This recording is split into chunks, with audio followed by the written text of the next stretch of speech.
Hola, hola, ¿cómo están todos? Espero que estén muy bien. Bueno, les habla Luis Luker y bueno, gracias a Dios estamos hoy iniciando una nueva lección. Bueno, estamos iniciando curso hoy, un nuevo bimestre que tiene que ver con el tema que estamos arrancando, que tiene que ver con la historia de la iglesia. Ya lo había anunciado en algún momento, ahí lo estuve publicando, que íbamos a iniciar con el curso de la historia de la iglesia. Es un curso bastante interesante donde vamos a aprender bastante con respecto a la iglesia, su formación, cómo inició, etcétera, cómo hubo también un decaimiento en la iglesia. También vamos a aprender dónde fue que hubo esa, por así decirlo, esa separación entre la iglesia. Recordemos, esto lo vamos a ver con el pasar del estudio, pero la iglesia al principio fue 100% judía, inició 100% judía, y luego los gentiles empezaron a llegar, y vamos a ver dónde, en qué punto de la historia fue que hubo esa separación, ¿verdad? De judíos con gentiles. Todo eso lo vamos a ver para aprender.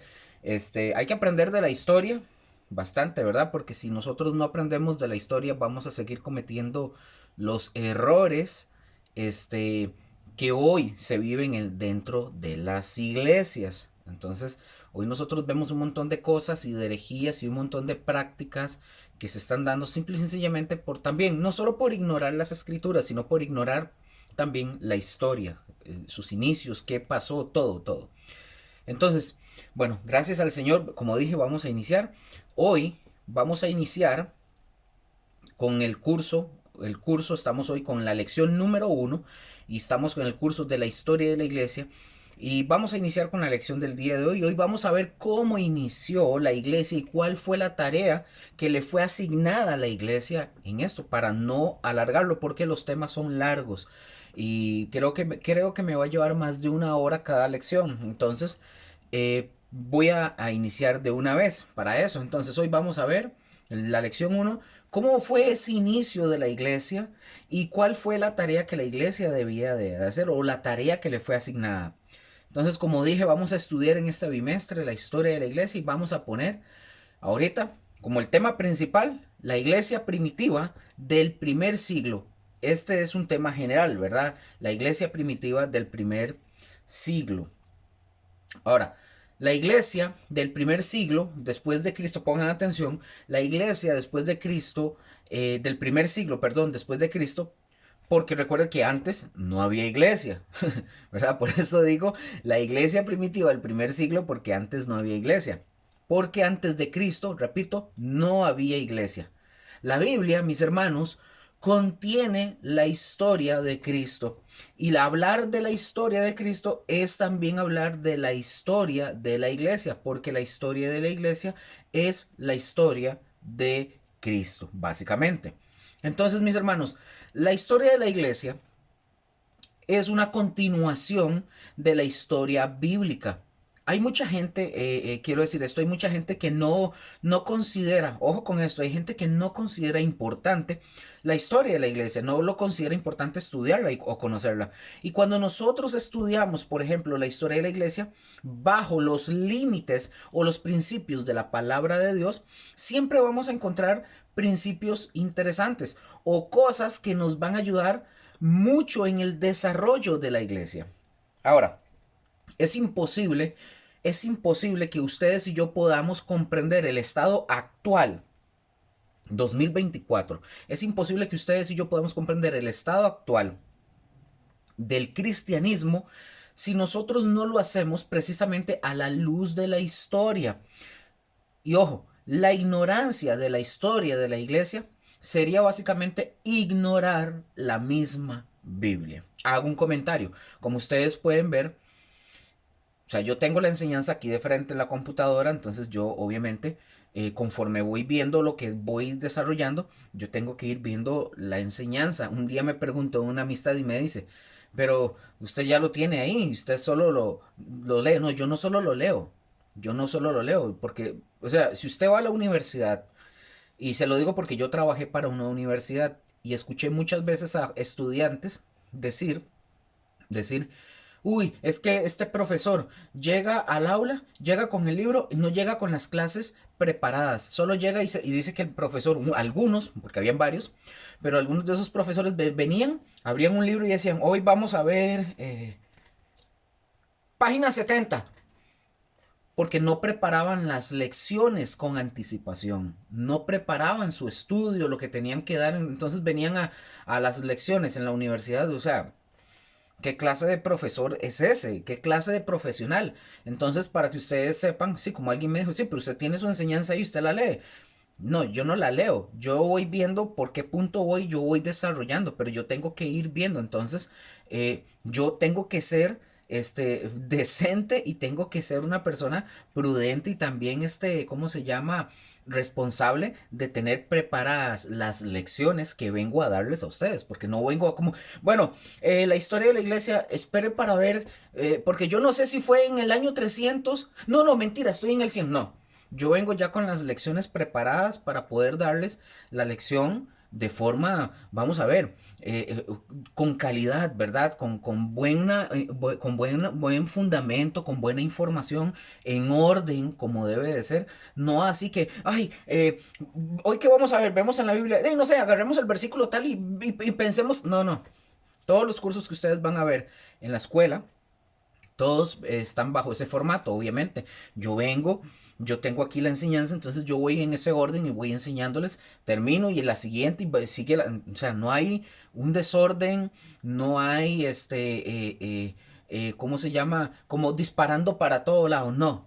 Vamos en orden, entonces cuando ustedes ven que yo estoy observando hacia abajo es porque estoy viendo aquí por dónde voy, para no perderme, obviamente. Entonces sería irresponsable de mi parte, como el ejemplo del profesor que yo les acabo de poner, que nada más llega y, ay, bueno, hoy tengo una enseñanza, aquí les traigo esto, abran la página tal. No, yo ya tengo las lecciones preparadas.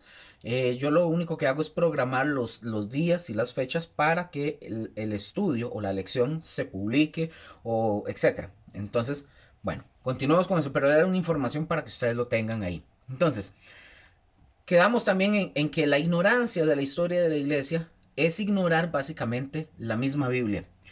Uno de los deberes, y ojo con esto, porque uno de los deberes principales, sobre todo, ojo con esto, uno de los deberes principales y sobre todo de un ministro de Dios, en este caso para los que son pastores, es enseñar a la iglesia sobre los hechos de la historia de la iglesia. Pero por eso es que mis hermanos, fíjense bien qué material y qué herramientas ustedes y yo vamos a tener al final, porque van a tener ustedes, por ejemplo, esto de la historia de la iglesia que van ustedes a aprender hoy, y en este transcurso de estos 2 meses, y bueno, esta es la historia de la iglesia uno, ¿verdad? Entonces, ustedes van a tener básicamente como un manual, van a tener como un manual donde ustedes pueden, este, tener un manual. Por lo menos van a tener datos o algunos datos importantes que a ustedes les van a servir para que ustedes puedan enseñar la historia de la iglesia. Esto no es exclusivo, esto no es mío. Eso está en la historia. Entonces ustedes pueden tomar esto y replicarlo, enseñarlo a otras personas. Incluso yo quiero decirles a ustedes que al final, si alguno de ustedes, por ejemplo, no alcanzó a escribirlo todo, y usted dice, no, tengo que volver a retomar. Usted puede volver aquí al video y volver a ver y retomar y escribir y apuntar. Así de sencillo. Incluso cuando termina el video usted puede decir, mira, no entendí tal cosa, voy a regresar y verlo.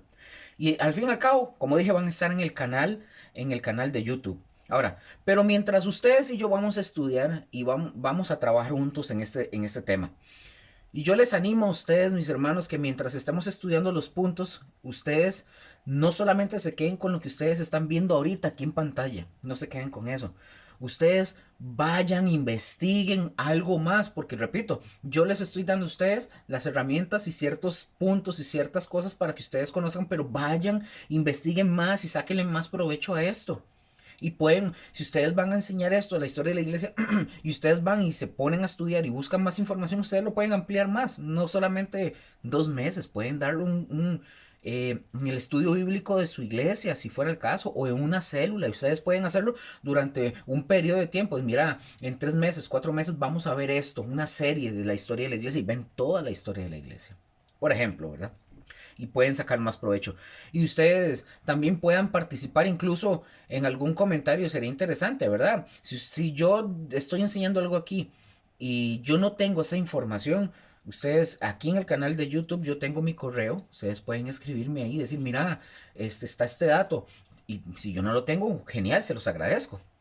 Ahora, ya para ahora sí arrancar, vamos a poner como tema número uno, repito, estamos en la iglesia primitiva del primer siglo antes de Cristo. Y vamos al tema número uno, muy importante. Cuando nosotros estudiamos la historia de la iglesia, nosotros debemos saber preguntas como estas. ¿Como cuáles, Luker? Bueno, número uno, esta pregunta. ¿Cómo inició la iglesia y cuál fue su tarea? ¿Cómo inició la iglesia y cuál fue su tarea? Ahora, si nosotros vamos a hablar de la historia de la iglesia, pues necesitamos saber cómo fue que inició y cuál fue la tarea que se le encomendó a la iglesia. Así que vamos a comenzar ya de una vez con una narración que es muy conocida, que está en Mateo capítulo 16, versículos del 13 al 19. Leo para ustedes. Tal vez ustedes parezcan que va rápido, pero como yo estoy grabando, entonces ustedes pueden pausarlo, ustedes pueden abrir su Biblia y pausar y leerlo si fuera el caso. Igual yo se los leo acá. Mateo capítulo 16, versículo 13 al 19 dice, viniendo Jesús a la región de Cesarea de Filipo, preguntó a sus discípulos diciendo, ¿quién dicen los hombres que es el Hijo del Hombre? Ellos dijeron, unos Juan el Bautista, otros Elías y otros Jeremías o alguno de los profetas. Y él les dijo, Jesús les dijo, ¿y vosotros quién decís que soy yo? Dice Jesús. Bueno, la pregunta o Jesús les pregunta a sus discípulos porque, repito, sería la pregunta que Jesús nos hace también a nosotros. Y bueno, qué bendición ahora que a estas alturas, ¿verdad? De la vida, yo creo que muchos de nosotros ya tenemos un conocimiento un poco más amplio y nosotros podemos decirlo de quién es Jesús. Nosotros podemos decir quién es Jesús, porque en aquel entonces, en aquel momento, le hace Jesús, le hace la pregunta a sus discípulos para ver qué es lo que sus discípulos pensaban de él. Y la gente básicamente piensa así. Pero Jesús quería ver qué pensaban ellos y entonces, ojo con esto, y entonces cuando él pregunta, responde Simón Pedro. Versículo 16, él responde y dice, respondiendo Simón Pedro, dijo, tú eres el Cristo, el Hijo del Dios viviente. Es decir, Pedro reconoció a Jesús como el Mesías. Ellos, recordemos algo, ellos eran judíos y esta es una respuesta tremenda. Es una respuesta tremenda la que está dando Pedro en ese momento. Y Jesús le dice, versículo 17, entonces le respondió Jesús, bienaventurado eres Simón, hijo de Jonás, porque no te lo reveló carne ni sangre, sino mi Padre que está en los cielos. Ahora, y vean esto, vean qué interesante. Después de la declaración que hace Pedro y de lo que Jesús le está diciendo el por qué hizo esta declaración, Jesús habla aquí una revelación muy interesante. Todavía no sucedía, pero estaba por suceder. Versículo 18. Y le dice Jesús a Pedro, y yo también te digo que tú eres Pedro. Aquí vamos a entrar en un tema interesante. Aquí la palabra Pedro, viene de una palabra griega que es Petros, del Strong 4074. Petros. ¿Qué significa básicamente Pedro? No sé si ustedes se acuerdan que Jesús le llamó así, pero su nombre no era Pedro. ¿Cuál era el nombre de Pedro? Era Simón. Ese es su verdadero nombre, Simón, pero Jesús lo llamó Pedro. Acuérdense que recuerden esto, que cuando hay un cambio de nombre, siempre es por la transformación, es decir, lo que Dios va a hacer en la vida de alguien. Eso es lo que Dios está viendo. Entonces aquí le está diciendo, y yo también te digo que tú eres Pedro, es decir, Petros. ¿Y qué significa, mis hermanos? ¿Qué significa Petros? Yo sé que aquí muchos están viendo este video, ya esto se lo saben hasta de memoria, hasta lo pueden hasta recitar hasta con los ojos cerrados y hasta dormidos. Pero hay muchas personas que no saben este tema, que es la primera vez que están viendo esto, entonces nada más tener paciencia en ese sentido. ¿Qué significa Petros? Significa, en un sentido, un pedazo de piedra, una piedrecita, un pedazo de roca, por así decirlo. No se está refiriendo, Petros no se está refiriendo a una roca completa, ni se está refiriendo a una piedra completa. Se está refiriendo a un pedacito, a un pedazo de piedra. Por eso es Petros. Ahora, hagamos de cuenta qué significa para nosotros el día de hoy en una construcción, por ejemplo, eso, la piedrecita, porque esa es la idea que está dando la piedrecita cuando dice Petros, es de una construcción. Para nosotros sería, por ejemplo, en este caso podríamos ponerlo como un ladrillo o un bloque de una casa, ¿verdad? Porque nosotros nos vamos a dar cuenta que el primer ladrillo, por así decirlo, el que pone el primer ladrillo, ¿ustedes se acuerdan quién fue el que lo pone? Es Pedro precisamente. Pedro es el que pone precisamente el primer ladrillo. Vamos a irlo viendo. Versículo 18 nuevamente. Y yo te digo que tú eres, que tú eres Pedro, es decir, Petros. O sea, y sobre esta roca, vea que ahí está hablando Jesús y dice, y yo también te digo que tú eres Pedro, es decir, Petros. Y sobre esta roca, aquí ya cambia, ya no es Petros. Cuando dice roca, Jesús, ya ahí no es Petros. Esa palabra roca ya no es Petros. Esa palabra ahí roca es Petra, del Strong 4073. Petra. Y aquí Petra, esta palabra Petra, roca, significa una roca completa, o una peña, o una montaña. También se le menciona como piedra, roca o peña. Yo no sé si ustedes se acuerdan también que en el Antiguo Testamento, cuando andaban en el desierto, dice que encontraron una peña, por ejemplo, y una peña grande. ¿Y qué era una peña? Una roca grande, básicamente. Entonces Jesús le dice, Jesús, perdón un momento, le dijo, ok. Entonces nosotros vemos, por ejemplo, en el caso de Moisés, recordemos para ver este tema. En el tema de Moisés, recordemos que el pueblo tenía sed en el desierto. Y Dios le dice a Moisés, ojo lo que le dice a Moisés, dice, tócalo 2 veces con la vara y va a sacar agua. Y esto, mis hermanos, simboliza cómo Jesús desde entonces aparece ya en forma simbólica a través de la roca.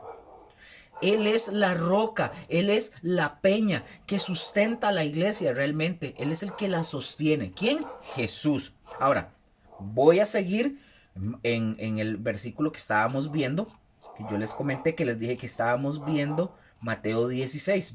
Mateo 16 y estamos ahora voy a leer versículo 18 y 19 que dice, y yo también te digo que tú eres Pedro, Petros, y sobre esta roca, Petra, edificaré mi iglesia, está hablando Jesús, y las puertas del Hades no prevalecerán contra ella. Y a ti, le está diciendo a Pedro, te daré las llaves del reino de los cielos, y todo lo que atares en la tierra será atado en los cielos, y todo lo que desatares en la tierra será desatado en los cielos. Ahora, me detengo un momento. Todo esto tiene un significado, todo esto, no me voy a poner a explicar esto aquí porque no es el tema, pero les invito a que ustedes puedan ir al curso de hermenéutica 1 y 2 porque ahí hablamos de todo esto, qué significa todo esto del atar. No, el atar y el desatar no tienen nada que ver con demonios, ni con prosperidad, ni con maldición, ni nada de ese tipo de cosas. Eso tiene su significado, no como se vende hoy en las iglesias y muchos pastores y líderes que enseñan diciendo que ate esto o ate allá, desate, no tiene nada que ver con esto. Les invito a que estudien hermenéutica para que puedan comprender, ustedes puedan estudiar y puedan comprender a qué se refiere todo esto. Ahí mismo en el canal pueden buscarlo en la playlist o en la lista de videos, ahí ustedes lo pueden ver, ahí están los cursos. Entonces vamos a ver qué aprendemos de esos textos con relación a la pregunta que nosotros hicimos. ¿Cómo inició la iglesia y cuál fue su tarea? Como número uno, ¿qué pasó en la historia de este pasaje? Número uno, ustedes lo pueden poner como un anexo ahí, un subpunto. Número uno, lo primero es que Jesús les preguntó a sus discípulos qué pensaba la gente de él. Ahora, ¿era importante lo que la gente pensaba de Jesús? Sí, básicamente sí, porque hoy, ojo, hoy nosotros encontramos un sinfín un sinnúmero o un sinfín de ideas, de conceptos y de filosofías acerca de Jesús, pero ninguno es tan cierto como el de la palabra de Dios. La palabra de Dios lo presenta tal cual como es Jesús. Ahora, también yo les pregunto, Jesús también les preguntó a sus discípulos y Pedro, ojo, y Pedro, nosotros vimos que hizo una fuerte declaración a la pregunta de Jesús. Y Pedro lo está reconociendo como el Mesías esperado por las escrituras. Y recuerden que son judíos. La declaración de Pedro, que es, vean, la declaración de Pedro, mis hermanos, tú eres el Cristo, el Hijo del Dios viviente. Esa es la declaración de Pedro. Ahora, ustedes saben que Cristo en el griego significa lo mismo, o sea, significa ungido de Dios. En el hebreo es la palabra Mesías, es una transliteración. Entonces, Cristo y Mesías es lo mismo, significa el ungido de Dios. Es lo mismo, así que no hagan escándalo de nada, es lo mismo, es una transliteración, mucha gente no comprende esto. Al decir Pedro, al decir Pedro, tú eres el Cristo, él está diciendo, tú eres el Mesías esperado por nosotros de acuerdo a las escrituras. Tú eres el Hijo del Dios viviente. Eso es lo que Pedro está diciendo. Es decir, lo está reconociendo como Dios. ¿Y qué significa esto? Esto significa que en esta declaración de Pedro estaba creyendo que Jesús es el Redentor, Salvador y Libertador de las vidas de ellos, de quien estaban hablando las Escrituras. Y es importante que ustedes y yo notemos esta declaración de Pedro porque ahí está precisamente el punto importante en el texto. Jesús le dijo a Pedro, bienaventurado eres porque no, dice, no te lo reveló carne ni sangre, sino mi Padre que está en los cielos. Y esto nos lleva a ustedes y a mí, mis hermanos, a entender que nadie, pongan atención, nadie, absolutamente nadie puede conocer a Jesús, el Cristo, o a Jesús, el Mesías. Nadie lo puede conocer si Dios no se lo revela. Simple. Si Dios no le revela a una persona que Jesús es Dios, es el Cristo, es el Mesías, nadie lo puede conocer. Porque Pedro conoció a Jesús y le declaró como tal el Cristo y el Hijo del Dios viviente. Porque el Padre Celestial se lo reveló a Pedro por revelación. Ninguno de nosotros, ustedes o yo, podemos decir o jactarnos algún día y decir, es que yo conozco a Jesús porque por mí mismo, porque me di a la tarea de buscarlo y lo encontré. No, mis hermanos, nosotros no encontramos a Jesús, Jesús nos encontró a nosotros. No, no es así como dije. Entonces, si un día ustedes y yo tenemos un encuentro con Jesús y Jesús es revelado a nuestras vidas o a alguna persona, es porque el Padre primeramente se lo reveló a esa persona, como a ustedes y a mí, que el Padre nos lo reveló. Vamos a ver un texto en Juan 1.18 que dice lo siguiente. Recuerden que yo ya tengo aquí el texto, entonces yo leo para ustedes el texto bíblico. Dice, Juan 1.18 dice, a Dios nadie le vio jamás. ¿Cuándo le vio? Jamás. El unigénito Hijo que está en el seno del Padre, Él le ha dado a conocer. ¿De quién está hablando? De Jesús es el que lo ha dado a conocer. ¿Quién vio a Dios? Nadie, sino el único, bueno, no dice el único, pero entendemos que es el unigénito Hijo, es decir, el único que lo vio. ¿Quién es este? El Hijo. ¿Por qué, Luker? Porque ellos son Dios y están juntos, Padre, Hijo y Espíritu Santo. Así dice. Y dice que está en el seno del Padre, Él le ha dado a conocer. En este caso, mis hermanos, Cristo, ojo, en este caso, un momento para ver. Ok, perdón. Apareció ahí como... Ok, en este caso, mis hermanos, Cristo da a conocer al Padre, pero también, ojo con esto, también el Padre es el que revela al Hijo. Ahora, viene el Padre revelado a Jesús, viene el Padre revelado a Jesucristo por medio de su palabra. ¿Cómo llegamos nosotros, por ejemplo, a conocer a Jesús? Un momento, subo la sillita, ahora sí es que estaba como muy bajo. ¿Cómo llegamos a conocer a Jesús? ¿Dónde está la revelación del Padre ahora para nosotros? ¿Dónde? ¿Dónde está? En la palabra, mis hermanos, acá. Aquí está. En la palabra. ¿Cómo llegamos a conocer a Jesús? En la palabra. En su palabra llegamos a conocer. Ahora, recordemos otra cosa. En aquel tiempo, Pedro y los apóstoles o los discípulos de Jesús, ellos tenían las escrituras del Antiguo Testamento. Solamente contaban con que vendría. Ellos solamente sabían, por las escrituras del Antiguo Testamento, ellos solamente sabían que, o contaban que vendría un Mesías. No estaba la revelación completa. Pero la revelación, por eso la recibieron por la palabra del Padre. Por eso ellos, al no tener toda la escritura completa, es decir, ellos tenían el Antiguo Testamento, ellos reciben directamente del Padre la revelación de que Jesús es el Hijo. Hoy nosotros tenemos la Biblia y ahí lo reconocemos. Ahora, Pedro recibió esta revelación. Pedro recibió esta revelación de Jesús. Y nosotros decimos que la historia, recuerden, y nosotros decimos que la historia de Jesús es la historia de la iglesia. Porque vean lo que dice Jesús al revelarle a sus discípulos esto. Y Jesús les revela a sus discípulos en el texto que nosotros leímos de Mateo 16, 18. Él dice, Jesús dice, y sobre esta roca, o sea, Petra, edificaré mi iglesia. ¿Qué es lo que está diciendo Jesús, mis hermanos? A Pedro le dijo, recordemos, a Pedro le dijo, tú ya no eres Simón, tú eres ahora Pedro, o sea, Petros. No es Petra, es Petros. Y ya dijimos que Petros significa un pedacito de piedra. Y ahorita vamos a ver por qué un pedacito de piedra. Pero cuando dice sobre esta roca, se está refiriendo a Petra. Jesús dice, sobre esta roca se está refiriendo a Petra. Que en el griego, que en el griego es Petra, y ustedes lo ven en el texto griego, en la escritura, no es Petros, es Petra, que significa roca o peña.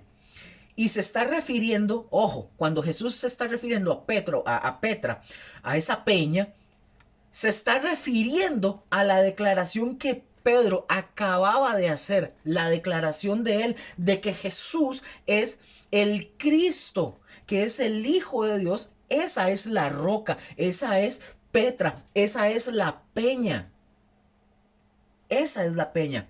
Sobre esa roca, o sea, es decir, sobre Cristo, sobre el Hijo de Dios, sobre Jesús, Jesús levantaría o edificaría su iglesia, es decir, la fundaría, la establecería. En palabras más sencillas, mis hermanos, en las enseñanzas de Cristo, en las enseñanzas de Él como el Mesías, se fundaría la iglesia. Edificar, recordemos, es fundar, establecer. Y Pedro, aquí es donde ya nosotros entramos en el por qué Pedro, un pedacito de piedra. Porque Pedro pondría, recordemos esto, Pedro sería el que pondría el primer pedazo de piedra en esa edificación de la iglesia. Es decir, ustedes recuerdan que dijimos otra vez que la roca es Petra. ¿Y quién es la Petra? Cristo, el Hijo de Dios. La declaración que hizo Pedro es Petra. Pero como Cristo, pongan atención, pero como Cristo murió, resucitó y ascendió al Padre, literalmente Cristo no está aquí. Él ascendió, Él está con el Padre, Él no está aquí. Entonces, ¿qué quiere decir todo esto? Que la iglesia sería levantada Yo les dije a ustedes a través de las palabras o las enseñanzas del Cristo y el Mesías es como se fundaría la iglesia. ¿Y quién hablaría sus palabras y quién enseñaría sus enseñanzas de Jesús? Sus discípulos. ¿Qué fue lo que hizo Pedro el primer día del Pentecostés? ¿Se acuerdan esa escena? ¿Qué fue lo que hizo Pedro el primer día de Pentecostés? Dice que ellos estaban esperando la promesa de Jesús de que vendría el Espíritu Santo en el libro de Hechos capítulo 2 y dice que una vez que recibieron ellos el Espíritu, perdón, que recibieron el bautismo del Espíritu Santo, la gente comenzó a juzgarlos. ¿Se acuerdan esa escena?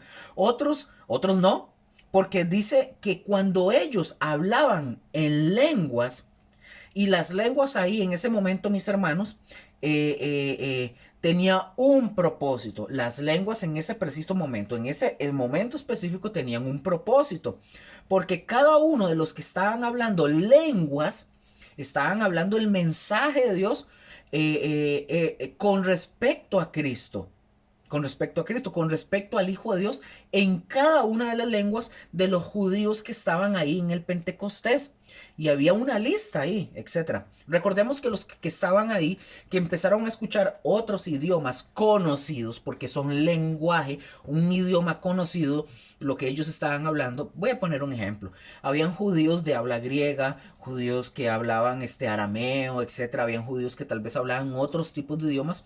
Y cuando vino la llenura del Espíritu Santo, ellos comenzaron a hablar en el idioma de cada uno de ellos. Por eso se sorprendían, como mira, él está hablando grandes maravillas de Dios, pero en el idioma de él. Entonces estaban haciendo la celebración. Ahí no habían gentiles, quiero aclarar esto eran judíos. Judíos, ahí estaban, entonces eran judíos los que estaban ahí reunidos, todos de diferentes lenguajes. Entonces eso fue lo que se dio ahí. Pero fue algo específico para ese momento. Entonces, todos estos hombres que estaban ahí entendían el mensaje de Dios, porque si nada más hubieran hablado en lengua, en una lengua, por ejemplo, si nada más hubieran hablado en una lengua, posiblemente muchos, aunque eran judíos, muchos no hablaban el hebreo o el griego, que era o el lenguaje que hablaban los judíos en ese tiempo. No lo hablaban más que en sus lenguas, porque ahí nacieron. No hablaban, como digo, no hablaban nada más en sus lenguas, porque ahí nacieron, aunque eran judíos.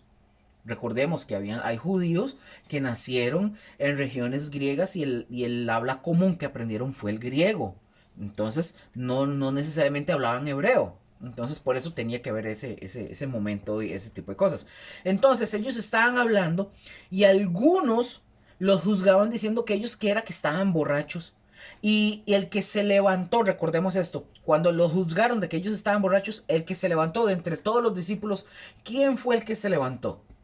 Fue Pedro.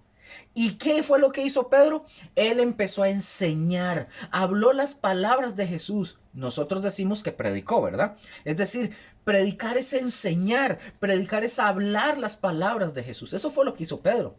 Y en ese mensaje que Pedro habló, comenzó a formarse la iglesia.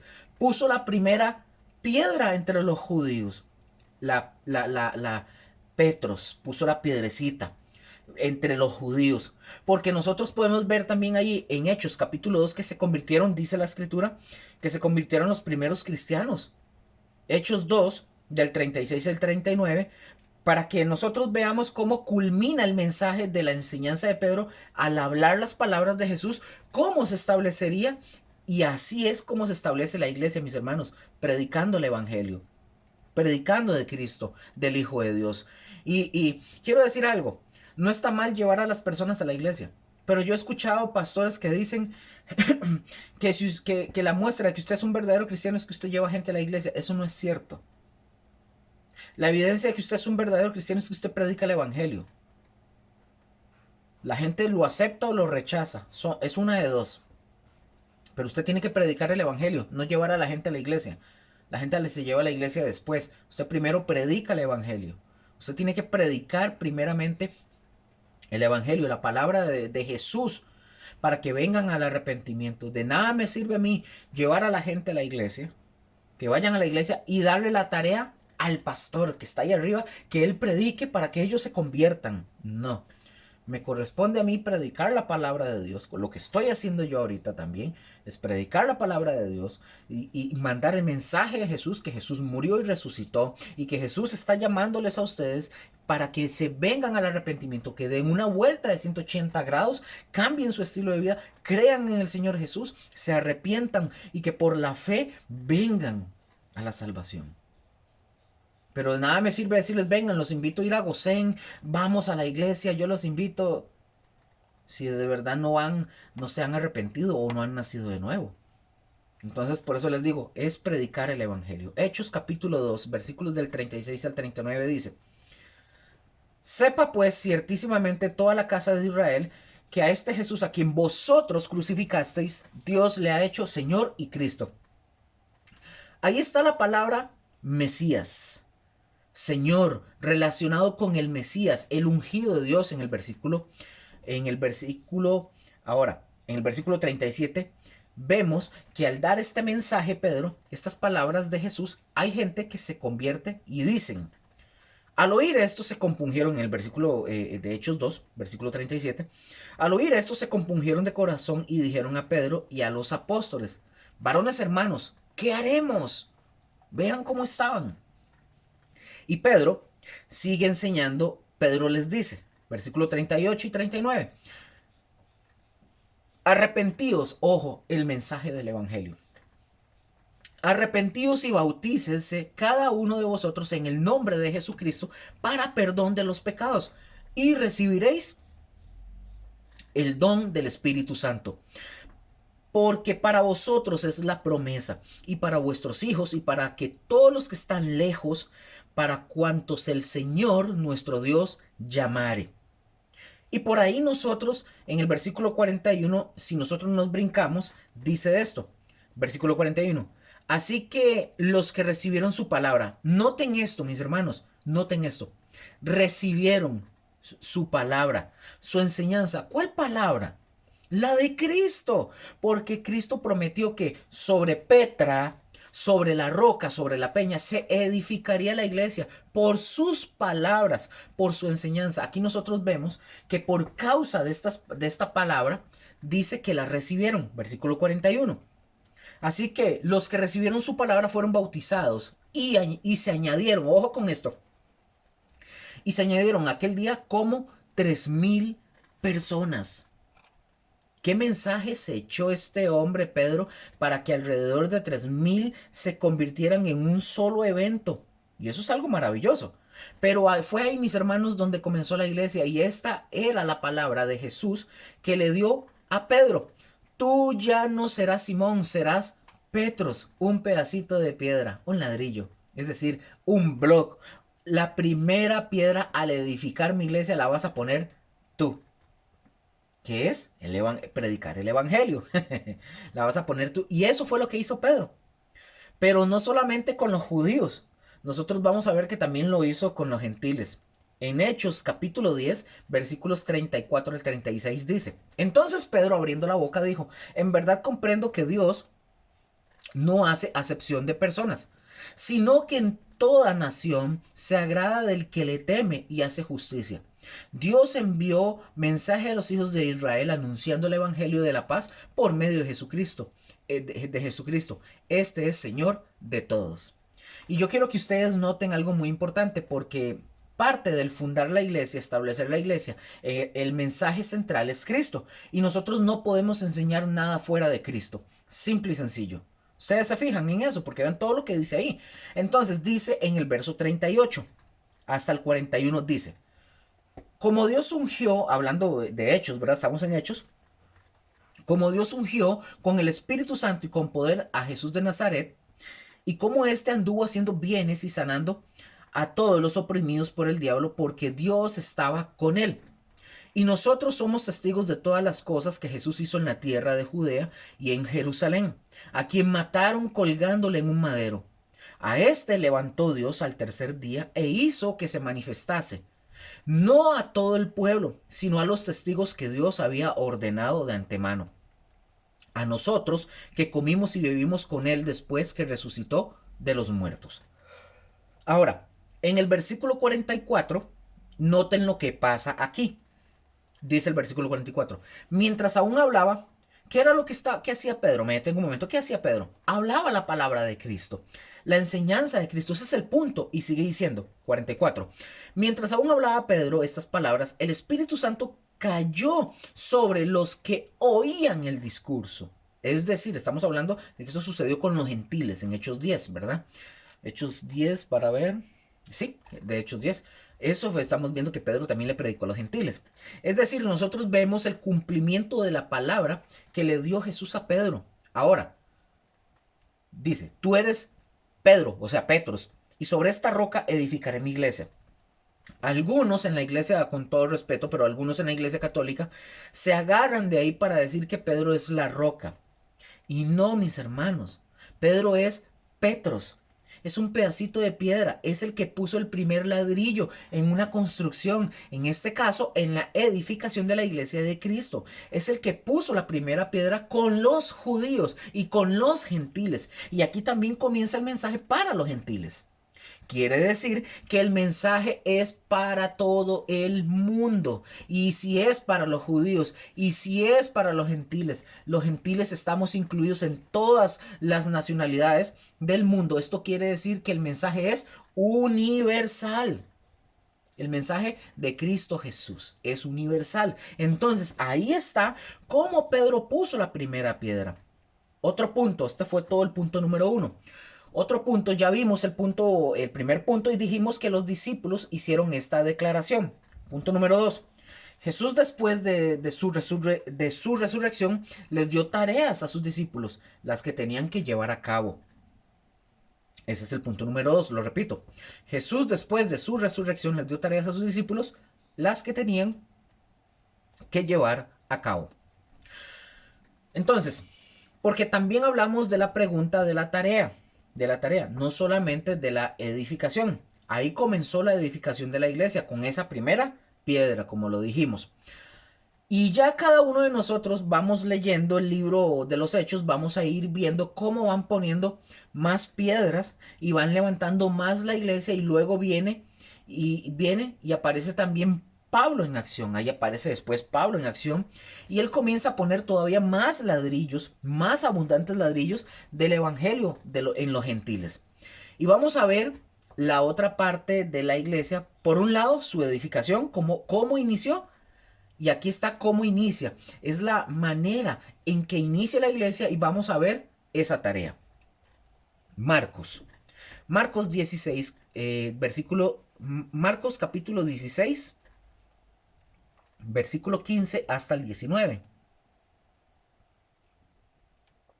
Dice, y les dijo, ojo, aquí está hablando Jesús, y les dijo, id por todo el mundo y predicad el evangelio a toda criatura. Ahora, ahí está una de las primeras tareas que se le da a la iglesia. La iglesia tiene esta tarea de suma importancia, predicar el evangelio a toda criatura. El cristiano, pongan atención, el cristiano tiene que predicar el evangelio, no convertir a la gente. El cristiano tiene que predicar, no convertir a la gente. Predicarles las palabras, las enseñanzas de Jesús, así como lo hizo Pedro. De esa misma manera es como la iglesia se va edificando y va creciendo, no convirtiéndolos.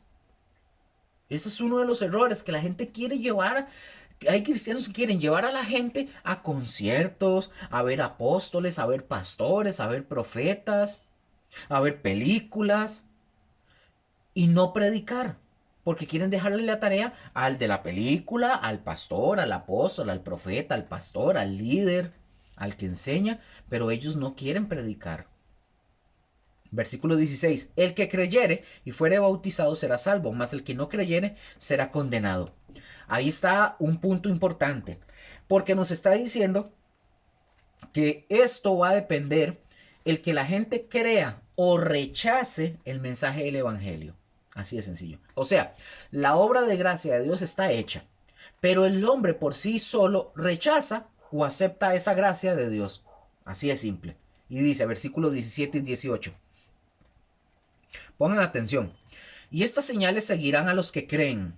En mi nombre echarán fuera demonios, hablarán nuevas lenguas, tomarán en las manos serpientes, y si bebieren cosa mortífera, no les hará daño.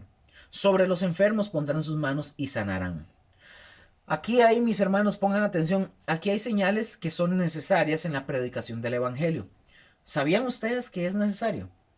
En la predicación del Evangelio, mis hermanos, se ocupan señales. Por ejemplo, voy a hablar de mi pastor, Josué. Josué está administrando en la iglesia Gosén.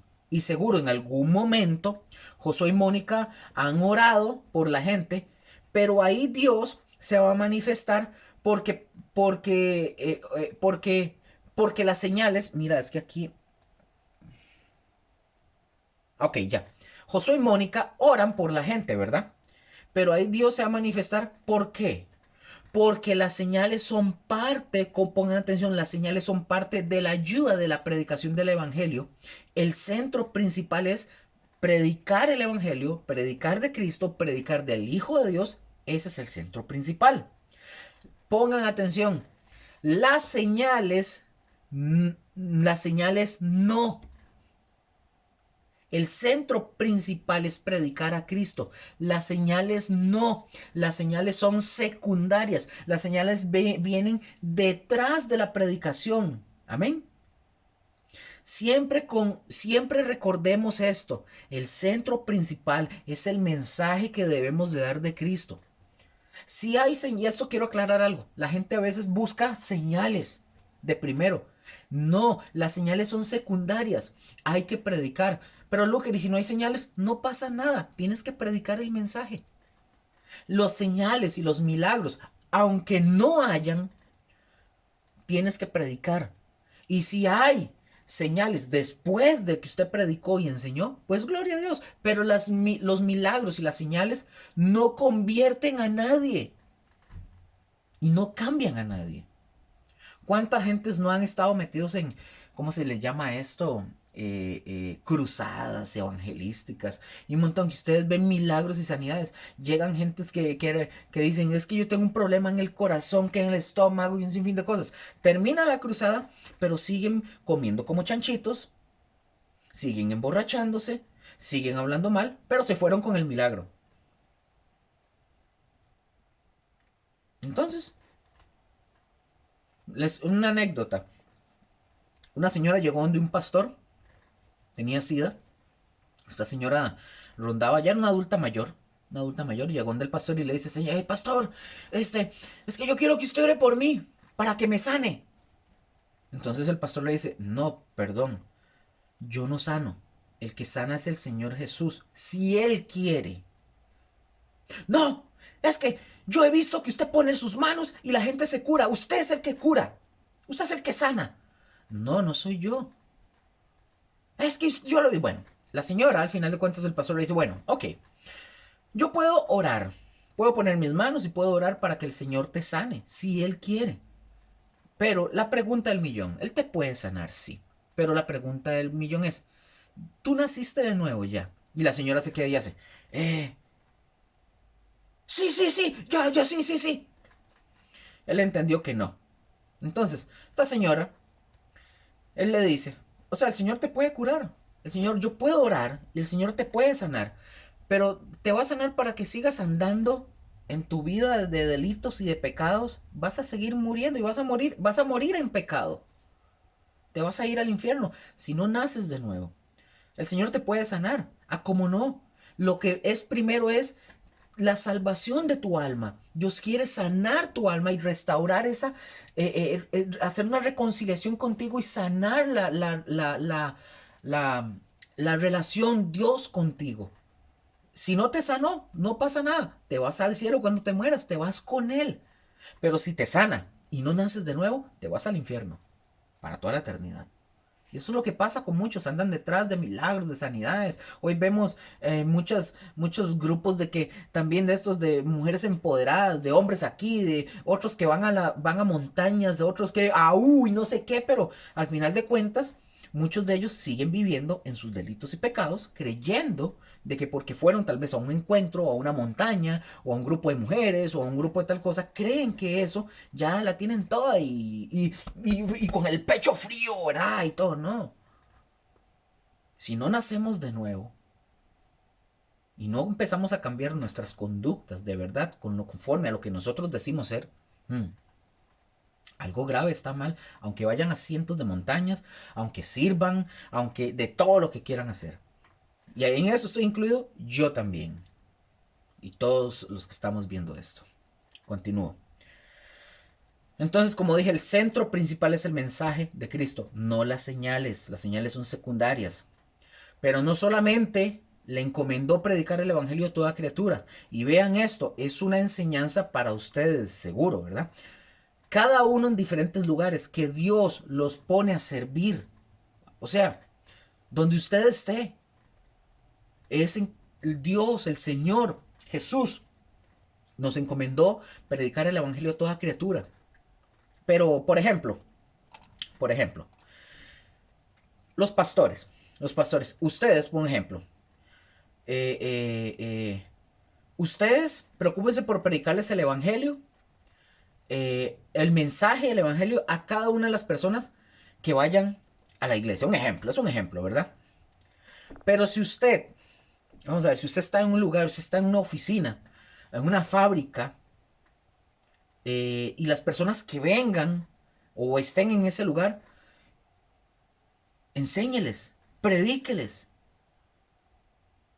Los pastores deben enseñarle a sus congregantes, a sus discípulos, que donde están, donde ustedes estén, vamos a ver, no todos son pastores, yo no soy pastor, pero donde nosotros estemos colocados en nuestro trabajo, en la universidad, en la escuela, en el colegio, en la calle, en donde sea, los pastores tienen que enseñarle a sus congregantes, a sus discípulos, enséñeles que en los trabajos, en las casas, donde nosotros nos movamos, prediquemos el evangelio.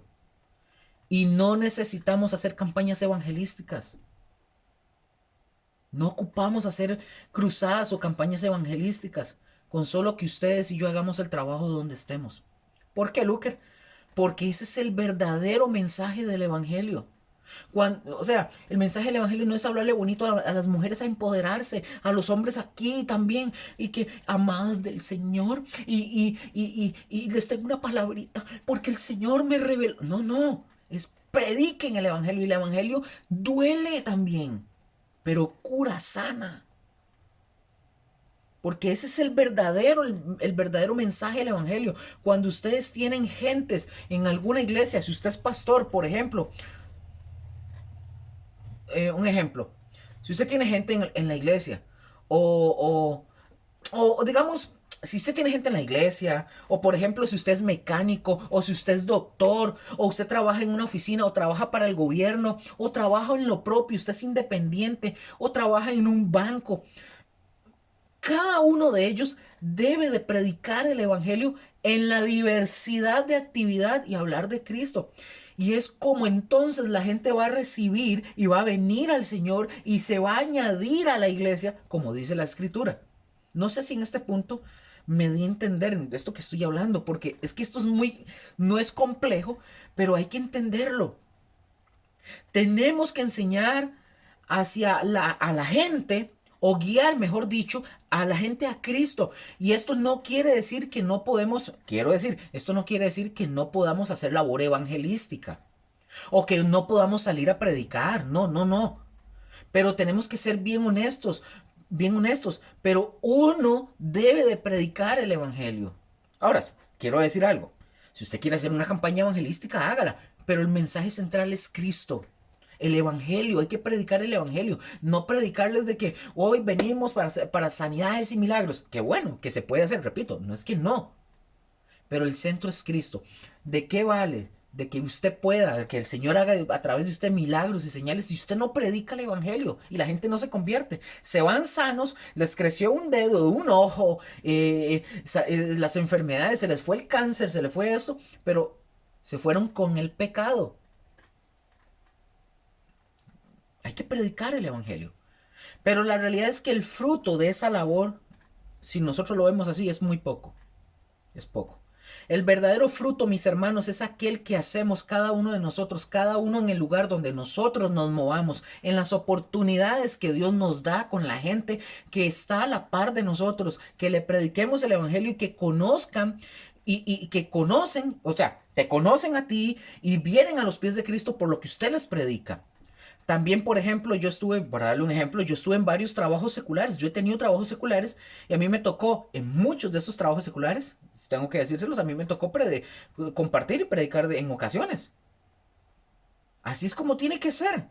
Pero no solamente esa parte, hay otra parte muy importante. Por ejemplo, Mateo 28, del 18 al 20. Y acuérdense que estamos hablando de los inicios, de cómo la iglesia se está fundando, se está estableciendo, y si aprendemos a ver estos principios, pues a quienes Dios nos ponga en algún lugar para trabajar en una célula o algo, pues ahí están para hacer lo mismo, esos principios aplicados para llevarlos a cabo. Mateo 28, del 18 al 20 dice: y se acercó Jesús, y Jesús se acercó y les habló diciendo: toda potestad me es dada en el cielo y en la tierra. Y quiero, antes de seguir, quiero que noten esto, porque aquí a veces como que vamos y nos brincamos al versículo 19 de la encomienda, ignorando el versículo 18.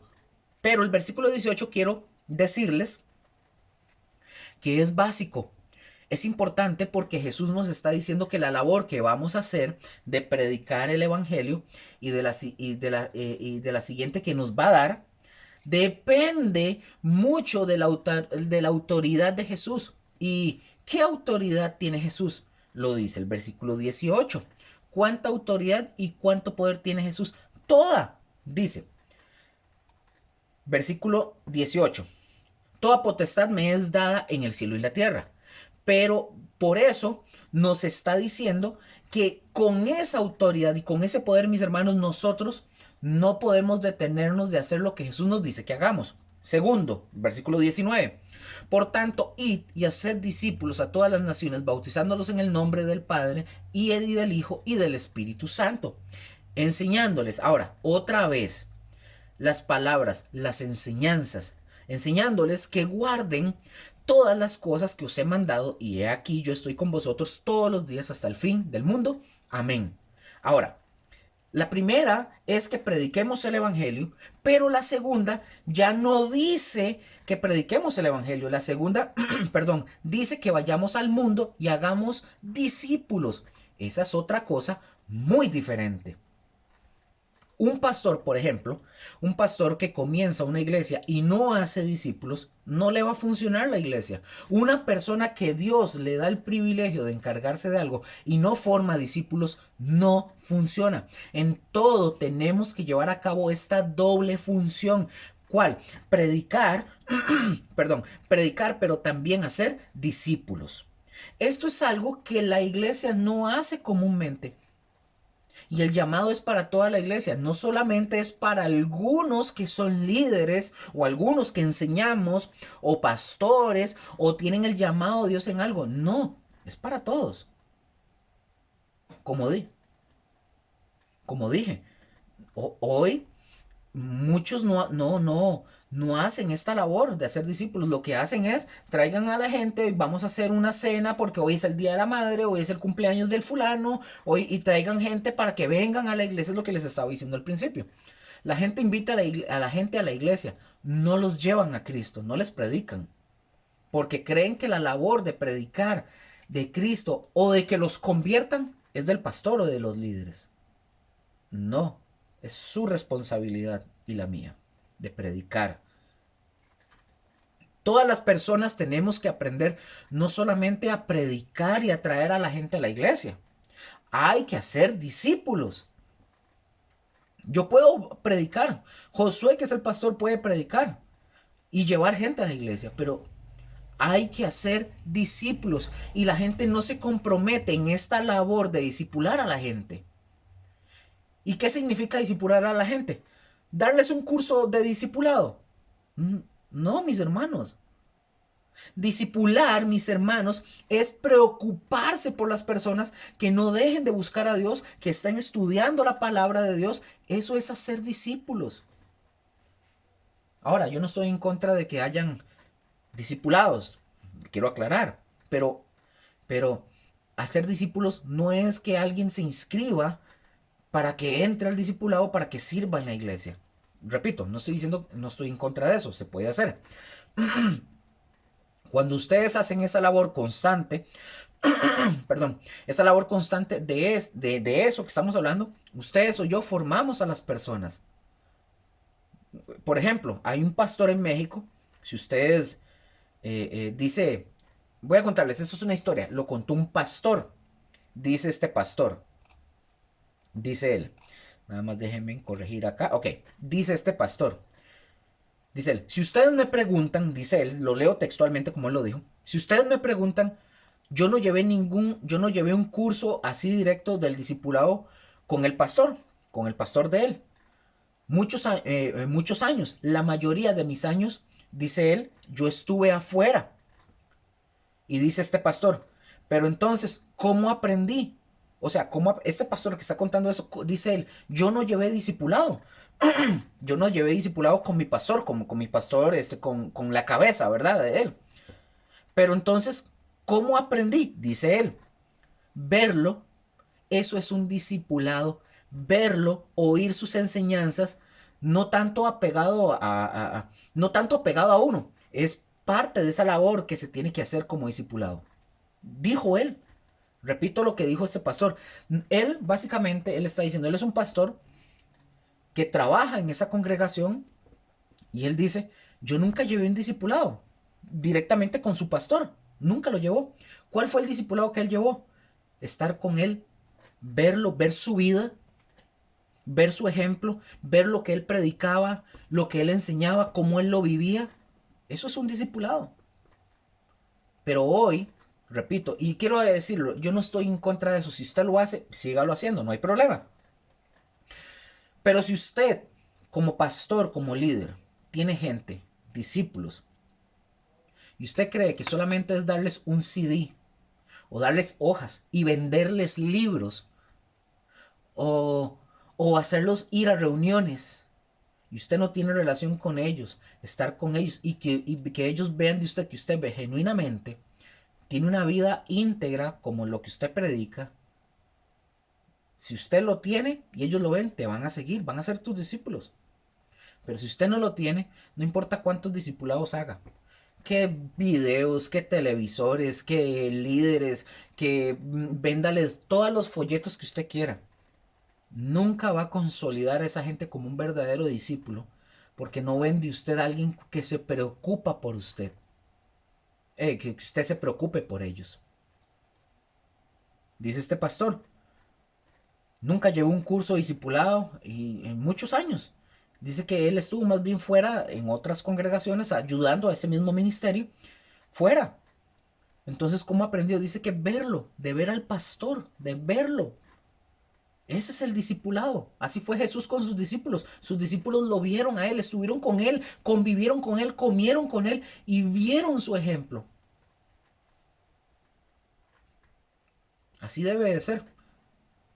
Entonces, si usted tiene un discipulado y usted le dice a su gente, para poder servir, para poder involucrarse, usted tiene que llevar este curso, llévelo. Sea obediente, llévelo. Pero usted, líder, pastor, usted tiene que vivirlo. Tiene que tener relación con su gente para que se consoliden como discípulos, que vean que, wow, este hombre es la imagen de Jesús y que quieran imitarlo a usted. A usted porque usted imita a Jesús, ¿verdad? A eso me refiero. Versículo 19. Por tanto, id y hacer discípulos a todas las naciones, bautizándolos. A veces nosotros creemos que por dar, repito, y vean que, y lo quiero decir también para mí mismo con esto, a veces creemos que por dar un X curso, con eso ya se hace todo. Y bueno, los cursos sí son necesarios, son buenos, son necesarios. Es bueno estudiar como estamos ahorita. No quiere decir que no. Es bueno prepararse, pero la realidad en la práctica es otra cosa. En la práctica tenemos que aplicar los principios importantes y el discipular, mis hermanos, por ejemplo, ¿cómo discipuló Jesús a sus 12 discípulos? Los enseñaba. Pero ¿saben cómo los enseñaba? Con la vida práctica. Ahí es donde está el verdadero discipulado, en la vida práctica. No en los cursos, porque ustedes llevan este curso y ustedes pueden llenarse de información y de inteligencia, pero no ser discípulos. Ustedes pueden estar en su congregación y no ser discípulos, pero están con muy buena información. Así de sencillo, es en la vida práctica, así fue como Jesús les enseñó. Pero también aquí dice que ese discipulado lo hagamos en doble forma, con la experiencia. ¿Qué quiero decir? Con la práctica, pero también enseñándoles todas las cosas que Jesús ha enseñado que guarden. Y tenemos la promesa de que Jesús estará respaldándonos porque estará con nosotros si lo hacemos así. Ese estaré con ustedes todos los días significa un respaldo a la labor de predicar el Evangelio y un respaldo al discipulado. La gente cuando escucha y estaré con ustedes todos los días cree que ese estar es los voy a librar de dolor, de aflicciones, los voy a hacer ricos, los voy a sanar. No, ese estaré con ustedes es en la labor de predicar el Evangelio y un respaldo cuando estamos en el discipulado. Creo que a nosotros y a muchos de ustedes también les ha tocado predicar tal vez en momentos difíciles de la vida, supongo. Y sin embargo, a veces no nos sentimos tan bien para hacerlo. Y lo hacemos al final de cuentas. Y vemos el respaldo de Dios en aquello que estamos haciendo, porque Dios lo prometió. Y si ustedes y yo lo hacemos, si usted y yo predicamos y discipulamos, dice Jesús, yo estaré con vosotros todos los días, yo los voy a respaldar. Eso es lo que está diciendo. ¿Con qué? Con su autoridad, porque toda potestad le fue dada en los cielos y en la tierra. Ahora, imagínense qué bonito es entender esto, que la labor que hagamos lo hagamos con ese entendimiento de decir, lo que yo hago, sé que tengo el respaldo de toda la autoridad de Jesús conmigo. Si Jesús me llamó y me llamó a hacer esto, ojo con esto, si Jesús me llamó y me llamó a hacer esto, yo no tengo ninguna duda de que esto va a funcionar. Y a lo mejor no en cantidad, pero va a funcionar porque va a funcionar. A veces no nos encerramos que tenemos, ay, es que tengo que tener 100 personas en la iglesia para poder ser iglesia. No, mis hermanos, no es en cantidad. Porque Él me llamó, así es como tiene que ser. Hechos, capítulo 1, versículo 6 al 8 para avanzar. Aquí vamos a aprender aquí parte de lo que estamos hablando, que es importante en la edificación de la iglesia, en los inicios. Versículo 6. Entonces los que se habían reunido, es decir, los que se habían reunido en el Pentecostés, que la Biblia describe que eran como 120, o sea, un aproximado, más o menos. Versículo 6. Entonces los que se habían reunido le preguntaron diciendo, Señor, ¿restaurarás el reino a Israel en este tiempo? Y él les dijo, Jesús, no os toca a vosotros saber los tiempos o las sazones que el Padre puso en su sola potestad. Versículo 8. Pero recibiréis poder cuando haya venido sobre vosotros el Espíritu Santo y me seréis testigos en Jerusalén, en toda Judea, en Samaria y hasta lo último de la tierra. Entonces, la tarea que Jesús estaba encomendando a la iglesia, mis hermanos, en este versículo, y la tarea, mis hermanos, porque la iglesia a veces se envuelve en eso, la tarea dice que no era especular sobre acontecimientos. No es la tarea. Jesús les está diciendo, no les corresponde a ustedes saber eso. La tarea no era especular sobre los acontecimientos. Ahora, pregunto, ¿es bueno estudiar escatología? Que también aquí está, ustedes pueden ir a escatología, está, ya el curso de escatología 1 está ahí, pueden ir a verlo. Próximamente vendremos con escatología 2. Ahora, ¿es bueno estudiar escatología? Sí, mis hermanos, es bueno conocer algunos eventos futuros, pero nunca, nunca, nunca, mis hermanos, estos acontecimientos espectaculares de los eventos futuros deben ser el centro, porque no nos toca a nosotros conocer los tiempos y las sazones. No nos toca enredarnos en fechas, en años, meses, días y horas, como muchos han hecho. Nuestra misión es clara, muy clara. De acuerdo a este versículo, nuestra misión es ser testigos de Cristo por todo el mundo. Punto. Ay, les voy a dar un estudio a los hermanos de estas cosas tan tremendas. Vamos a ver. Ahora sí, dice. O si no, hay otros que también están haciendo talleres de evangelismo con scripts para decir qué hablar, qué no hablar. O sea, quiero decir algo. Yo no estoy diciendo que eso sea malo. Yo no estoy, voy a hablarles hoy de cómo va a caer un meteorito y que la bestia y que el cuerno. Está bien, mis hermanos. Algún día se les va a enseñar, tal vez no sea el tiempo para que se las enseñes, tal vez. Pero no se enreden en fechas, años, meses, días. Enseñen, sí, y seamos un ejemplo de ser un verdadero testigo de Cristo, porque a eso es que fuimos llamados. A eso fuimos nosotros llamados. Ellos, los discípulos, tenían que ser testigos con sus vidas y vidas puras. Ojo, vidas puras. Eso es lo que Jesús está diciendo en el versículo 8, que para eso recibirían el poder del Espíritu Santo para ser testigos eficaces con sus vidas, con vidas santas y puras. ¿Testigos de qué tenían que ser, Luker? De la muerte y de la resurrección de Cristo. Esta sigue siendo la misma tarea de toda la iglesia por generaciones hasta que Cristo regrese. Tenemos que ser testigos de la muerte y la resurrección de Cristo. Tenemos que ser testigos que en la muerte de Cristo nosotros hemos muerto juntamente con Él. Tenemos que ser testigos de la resurrección de Cristo y testigos porque hemos resucitado juntamente con Él, así con nuestras vidas, y predicar no solo en la tierra natal, no solo en Jerusalén, es decir, les estaba diciendo a ellos, no solo en Jerusalén, que era la tierra natal de ellos, sino hasta lo último de la tierra fue el llamado. Y es triste ver que la iglesia al principio, recordemos, fue judía y se acostumbraron a quedarse en un solo lugar, no fueron más allá. A veces así nos pasa a nosotros, ¿verdad? Los seres humanos. Estamos tan cómodos, tan a gusto, tan tuanis, tan cool, como que no queremos salir e ir más allá. Pero ¿qué fue lo que pasó, digamos, en este caso, con esta iglesia? Dios tuvo que enviarles, en Hechos 8, les envió una persecución para que ahora sí salieran. Y dice el versículo 4 de Hechos 8. Pero los que fueron esparcidos iban por todas partes anunciando el evangelio. Así era, y Dios tuvo que enviarles una corretiza, tuvo que enviarles una persecución, permitir que hubiera una persecución para que se cumpliera lo que Dios les estaba encomendando hacer. Ahora, este ser testigos, mis hermanos, es muy interesante porque el mensaje de Jesucristo es importante que nosotros asumamos este papel. Por ejemplo, ¿qué es lo primero que Jesús lo primero que les dijo Jesús? Prediquen. Pero primero prediquen en su casa. En su casa. ¿Y su casa cuál era? Jerusalén. Por ahí comiencen.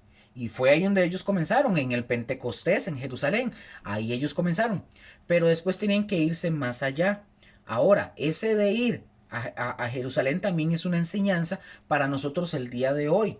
En cuanto al establecimiento de la iglesia, es importante que también nosotros asumamos nuestro papel de llevar el evangelio, de ser testigos de la vida de Cristo, pero ¿en dónde?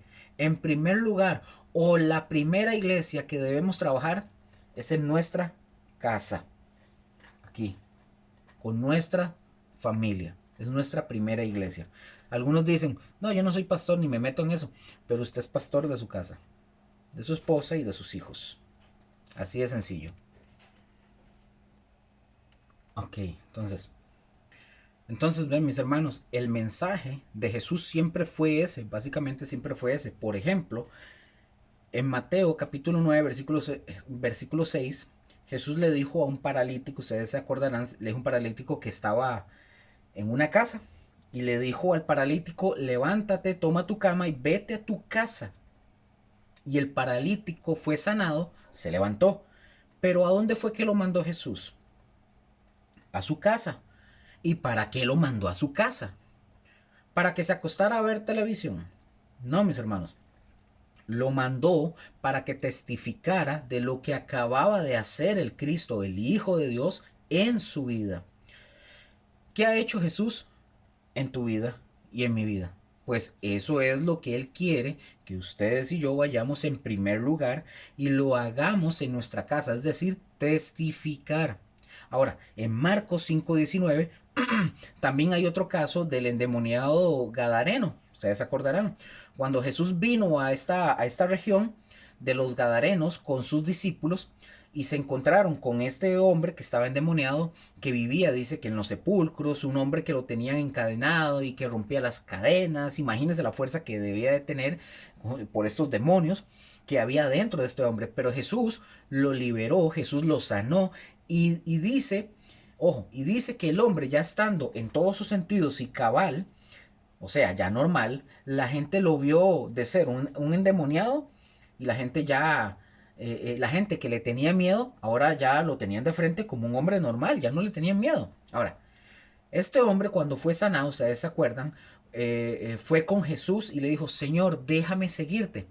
Cuando, cuando echaron a Jesús y a sus discípulos de esa ciudad, porque recuerden que a Jesús lo echaron, este, porque los demonios Jesús expulsó, se fueron a los cerdos y se lanzaron al precipicio. Entonces, ¿qué le dijo Jesús a este hombre? Jesús le dijo a este hombre, fíjense bien, solo una vez le dijo, vete a tu casa, a los tuyos y cuéntales cuán grandes cosas ha hecho el Señor contigo y cómo tuvo misericordia de ti. Esto es algo, mis hermanos, que tenemos que enseñar a la iglesia. Y si ustedes están enseñándole ya a personas, eso es algo que usted tiene que estar enseñando en primer lugar a que vayan a su casa. Pero ya que lo hayan hecho, digamos, en la casa, ahora sí, no se quede ahí. Vaya hasta donde a usted el Señor le permita. Es decir, aquí si no podemos decir que en todo el mundo, porque pues quizás no se pueda, pero a lo mejor en nuestro trabajo, en la escuela, en la universidad, etcétera. Pero vamos y hagámoslo. Pero primero comencemos en nuestro hogar, testificándoles que Jesús, lo que el Cristo, el Hijo de Dios, la roca, la peña, ha hecho en la vida suya, en la mía, seamos parte de la edificación de la iglesia. Así de simple. Vamos a otro punto y ya vimos cómo fue el inicio y cómo fue la tarea de la pregunta del inicio. Ahora, otra pregunta, porque esta es bien básica. ¿Cuál era el mensaje que debían de predicar?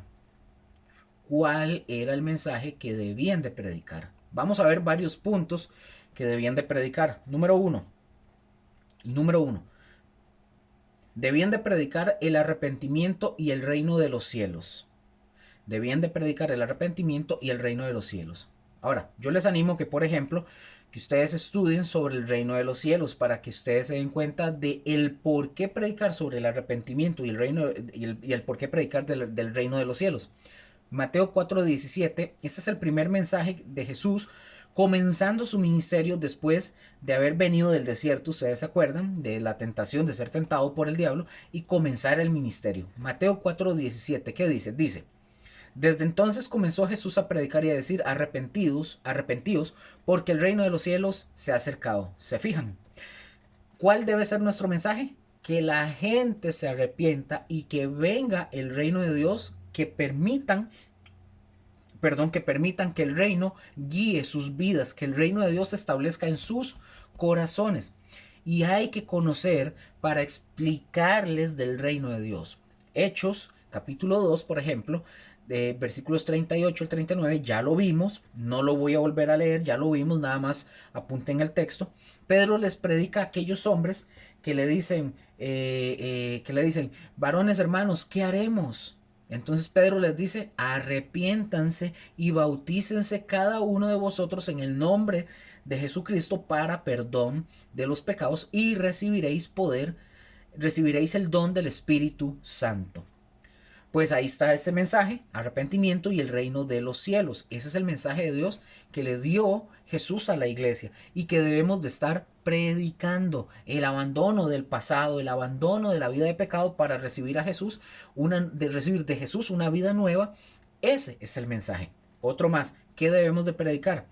Acuérdense que para que la iglesia sea edificada, ya Pedro puso la primera piedra, pero no quiere decir que nosotros no seguimos poniendo piedrecitas, ¿verdad? Ya sabemos. Número 2, debían predicar la única manera, ojo, debían predicar que la única manera para entrar a este reino es por el arrepentimiento, es la fe en Jesucristo. Es decir, son las dos demandas: te arrepientes y crees en el Señor Jesucristo, confía en el Redentor y Salvador de tu vida. Eso. En Marcos 1.15 dice, Marcos 1.15, diciendo, el tiempo se ha cumplido y el reino de Dios se ha acercado. Arrepentíos y creed en el Evangelio. Arrepiéntanse, pero tengan fe. Acuérdense que hablar del Evangelio es hablar de Cristo, el Hijo de Dios, el Hijo del Dios viviente. Estas son las dos demandas importantes y el Señor le dice a su iglesia, que el Señor le está diciendo a su iglesia. Pero también, mis hermanos, la iglesia, una tercera cosa que debían de predicar es que Cristo murió por nuestros pecados. Y tenemos que hablarle a la gente de esto, que Cristo murió por nuestros pecados. Romanos 5.8 dice, Romanos 5.8 dice, mas Dios muestra su amor para con nosotros en que aun siendo pecadores, Cristo murió por nosotros. Romanos 14.9 dice, porque Cristo para esto murió y resucitó y volvió a vivir para ser Señor así de los muertos como de los que viven. En 1 Corintios 15.3 también habla de cómo Cristo murió por nuestros pecados. Dice versículo 3 de 1 Corintios 15. Porque primeramente os he enseñado,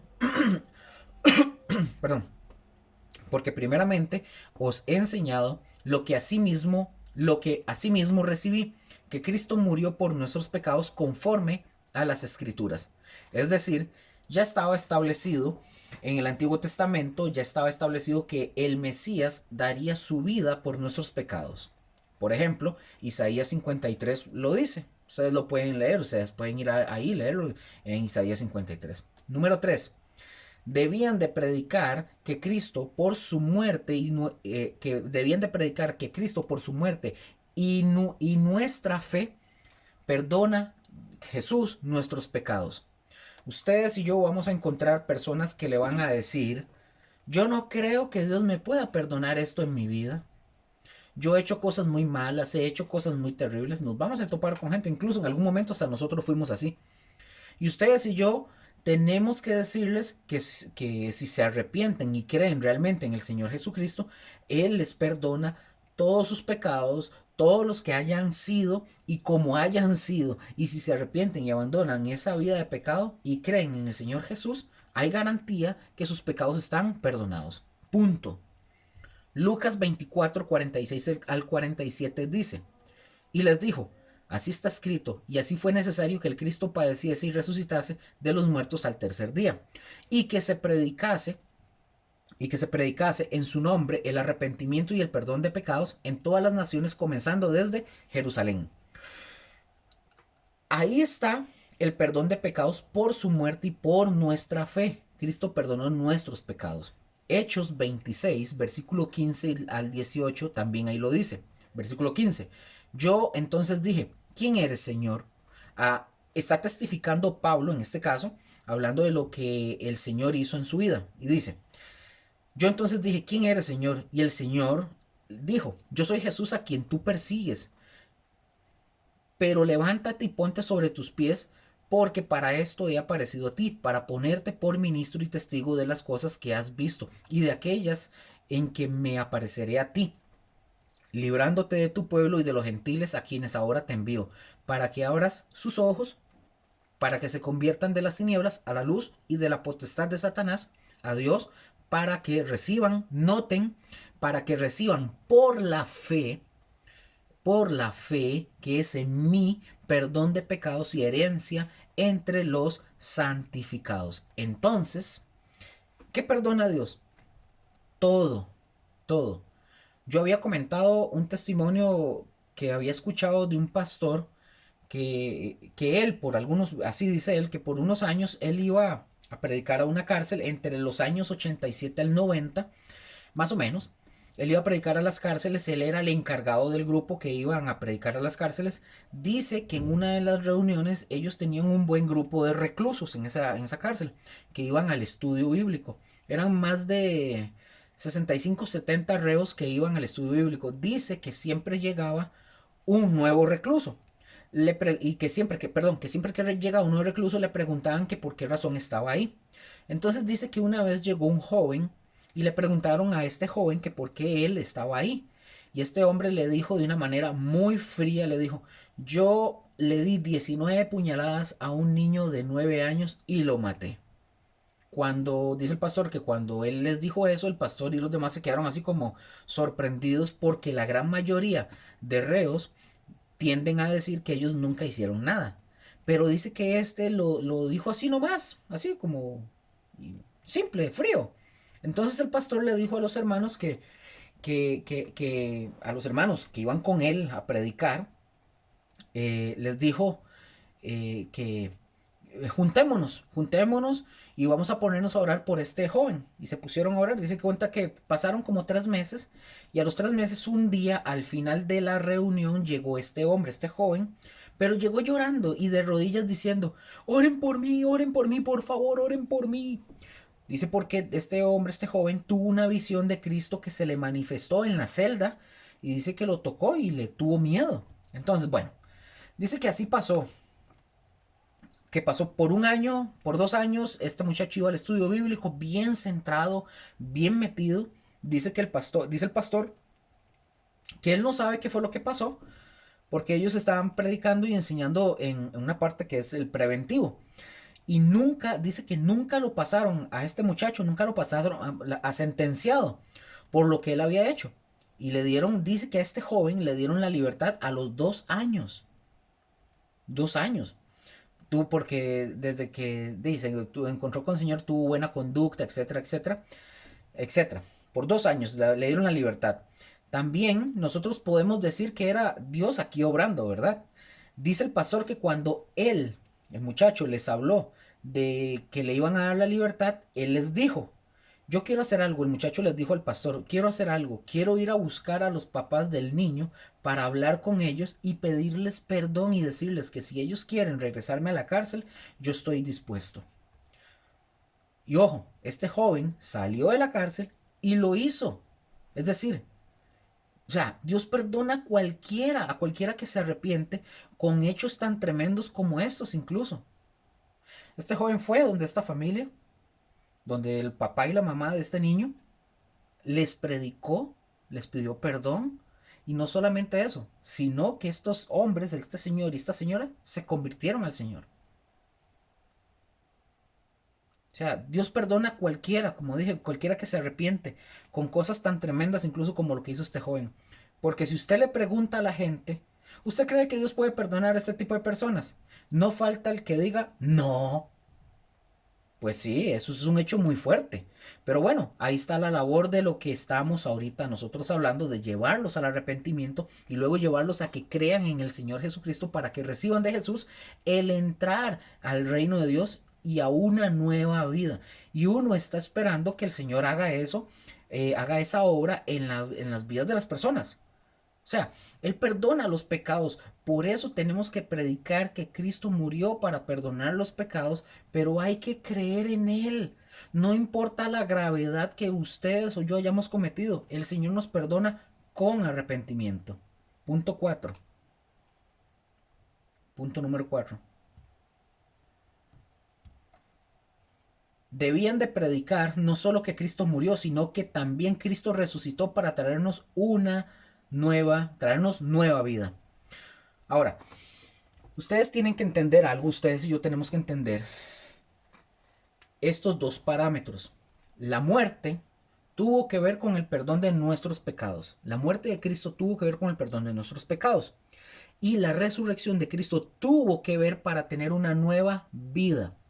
Si esa nueva vida, sin esa nueva vida no podríamos nosotros ser diferentes. No podríamos cambiar, no podríamos ser buenos testigos de Dios, pero se puede con la nueva vida. como lo dice el libro de Hechos, capítulo 2, versículos 32 al 33. Dice: a este Jesús resucitó Dios, de lo cual todos nosotros somos testigos. Así que, exaltado por la diestra de Dios y habiendo recibido del Padre la promesa del Espíritu Santo, ha derramado esto que vosotros veis y oís. O sea, testificando Pedro de lo que acababa de suceder en el Pentecostés. Luego dice Romanos 6:4, también lo dice ahí. Porque somos sepultados juntamente con él para muerte por el bautismo, a fin de que como Cristo resucitó de los muertos por la gloria del Padre, así también nosotros andemos en vida nueva. Entonces, no se nos olvide, la muerte es para el perdón de nuestros pecados. Era necesario que Cristo muriera por nuestros pecados, pero la resurrección era necesario que Cristo resucitara y ascendiera al Padre para que viniera la promesa del Espíritu Santo y traernos a nosotros nueva vida para ser distintos, para ser diferentes, para poder ser como Él es. Punto número 5, y voy un poco más rápido. Punto número 5, y por último, debían de predicar la venida del Espíritu Santo, quien haría una función importante en la vida del creyente. Dos textos los menciono ya que los hemos leído, nada más para que los confirmen ustedes con el punto. Hechos 1:8 es la venida de la promesa, recibiréis poder, y Hechos 2:38, donde Pedro les dice que si se arrepienten y son bautizados en el nombre de Jesús para perdón de sus pecados, recibirán el don del Espíritu Santo. Ahora, la historia de la iglesia, mis hermanos, comienza en el Pentecostés, 30 años después de Cristo y 50 días después de su resurrección, la resurrección de Cristo, obviamente. Ahora, este acontecimiento, donde los discípulos fueron testigos de un acontecimiento que sirvió para que entendieran que este era un asunto netamente espiritual. Hablar del reino de Dios, mis hermanos, hablar del arrepentimiento, era un asunto netamente espiritual, y que no entendieran que esto tenía tintes políticos. No, nada que ver. Jamás nosotros, mis hermanos, en los evangelios y en el Nuevo Testamento, jamás vemos alguna insinuación de que por medio de la política del reino de Dios, este fuera establecido. No lo vemos. Y noten esta palabra, política. Así no fue, ni será nunca. Tenemos un ejemplo de cómo en Mateo 20:20 hay un ejemplo que trataban ya de aplicarlo con tintes políticos y Jesús les derribó ese pensamiento de bombazo. Mateo 20, del 20 al 28 dice: entonces se le acercó, ojo, la madre de los hijos de Zebedeo con... Entonces se le acercó la madre de los hijos de Zebedeo con sus hijos, esta mujer a Jesús, ¿verdad? Con sus hijos, postrándose ante él y pidiéndole algo. Él le dijo: ¿qué quieres? Noten lo que la mamá de Juan y Jacobo le pedía a Jesús. Ella le dijo: ordena que en tu reino se sienten estos dos hijos míos, el uno a tu derecha y el otro a tu izquierda. Entonces Jesús respondiendo dijo: no sabéis lo que pedís. Ahora, yo no quiero que pensemos, ¿ustedes creen que la mamá de Jacobo y Juan era tan espiritual que estaba pensando en un reino espiritual? No, la verdad no. ¿Qué estaba pensando esta mujer? Esta mujer lo que llegó a pensar fue que el reino, el que tenía, era el reino el que tenía en el momento enfrente. Era el reino de los romanos. Seguramente ella veía, por ejemplo, a un César o a un Poncio Pilato y alrededor de ellos gentes que disfrutaban de ese poder, ¿verdad? Y de esa autoridad que se tenían estas personas. Ella seguro pensó y dijo: hey, pues si mi hijo está uno a la derecha y el otro a su izquierda, pues hasta los beneficiarios voy a salir yo. o, o no es así con los políticos, porque así es. Por eso es que Jesús le dijo: no sabes lo que pides, mujer. Y Jesús les habla en sentido espiritual. Les dice: podéis beber del vaso que yo he de beber y ser bautizados con el bautismo con que yo soy bautizado. En esto consiste el reino de Dios, mis hermanos, porque el bautismo y la bebida que hablaba Jesús estaba refiriéndose a sus sufrimientos y los sufrimientos que tenían que ver con traer una vida espiritual. Y ellos le dijeron, los dos hermanos: podemos, ¿verdad? Pero así. Y Jesús les dijo: A la verdad de mi vaso beberéis, y con el bautismo con que yo soy bautizado seréis bautizados. Es decir, Jesús les estaba diciendo, de seguro, por seguirme, ustedes van a sufrir. Y eso es parte del reino, mis hermanos. Así de simple. Realmente estar en el reino de Dios no es comodidad. Estar en el reino de Dios es padecer.